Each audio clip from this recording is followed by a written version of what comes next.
Hello friends, வணக்கம். இன்றைக்கி டோக்லா செய்முறை பார்க்கலாம் வாங்க. இந்த டிஷ் வந்து இதுக்கு முன்னாடி நான் செஞ்சது இல்லைங்க. இதுதான் ஃபஸ்ட்டு முறை. நானும் யூடியூப்பில் பார்த்துட்டு தான் இதை ட்ரை பண்ணியிருக்கேன். இதில் கொஞ்சம் எக்ஸ்ட்ரான பொருட்கள் நானாக சேர்த்துருக்குறேங்க, நம்ம டேஸ்ட்டுக்கு தகுந்த மாதிரி. டோக்லாவுக்கு தேவையான பொருட்கள் என்னென்னு பார்த்தலாம்.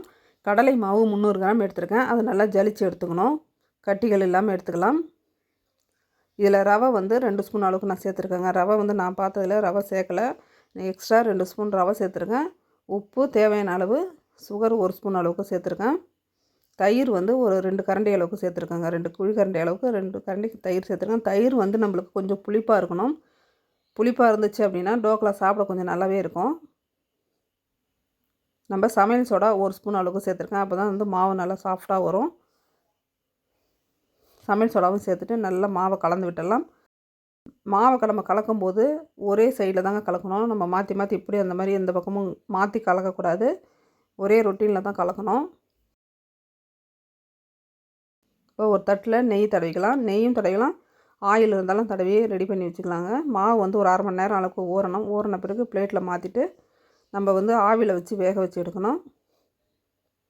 இப்போ குக்கரில் தண்ணி வச்சு அந்த பிளேட்டை உள்ளே வச்சாச்சுங்க. மாவு ஊற்றி குக்கரை மூடிட்டேன். விசில்லாம் போட தேவையில்ல. ஒரு 15லேருந்து 20 நிமிஷம் வந்துச்சுன்னா நம்மளுக்கு மாவு நல்லாவே வந்துருச்சு. ஒரு 10 நிமிஷம் ஆறுனதுக்கப்புறம் நம்ம வேறு பிளேட்டில் மாற்றிக்கலாம்.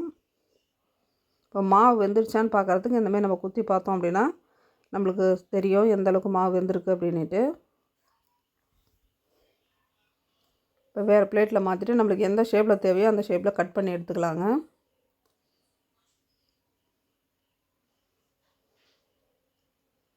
இந்த டோக்லா மேலே அப்ளை பண்ணுறதுக்கு 1 ஸ்பூன் ஆயில் சேர்த்துருக்கேன். கடுகு கொஞ்சம், பச்சை மிளகாய் நம்ம காரத்துக்கு தகுந்த அளவுக்கு சேர்த்துக்கலாம்.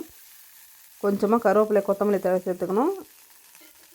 தண்ணி 1 டம்ளர் அளவுக்கு ஊற்றிட்டு, இப்போ நம்ம தண்ணி ஊற்றிட்டு ஒரு அரை ஸ்பூன் சால்ட்டு, ஒரு அரை ஸ்பூன் சுகர் சேர்த்துட்டு லெமன் ஒரு லெமனை புழிஞ்சு விட்டுக்கணும். அந்த புளிப்பு தன்மை இருந்துச்சுன்னா சாப்பிட நல்லாவே இருக்கும். கொத்தமல்லி தழை கொஞ்சம் போட்டு நல்லா கலந்து விட்டுடலாம். கலந்து விட்டுட்டு டோக்லா மேலே மொண்டு ஊற்றிட்டு அந்த காரம், இனிப்பு, உப்பு எல்லாமே அதில் ஃபுல்லாகவே அப்சர்வ் ஆகி போகுதுங்க. அதுக்கப்புறம் நம்ம அதை சாப்பிடும்போது கொஞ்சம் நல்லாவே இருக்குது. இதுக்கு சைடிஷ் பார்த்திங்கன்னா தேங்காய் சட்னி நான் வச்சுருந்தேன். இது புதினா சட்னி கொஞ்சம் காரமாக வச்சுருந்தோம்னா அதுவும் தொட்டு சாப்பிட்டாலே நல்லா தாங்க இருக்கும். இது சும்மா வெறும் வாயில் சாப்பிடும்போது தான் கொஞ்சம் நல்லா இருக்க மாதிரி இருக்குது. 1000 இருந்தாலும் இட்லி, தோசைக்கு நிகர் எதுவுமே இல்லைங்க. தேங்க்யூ.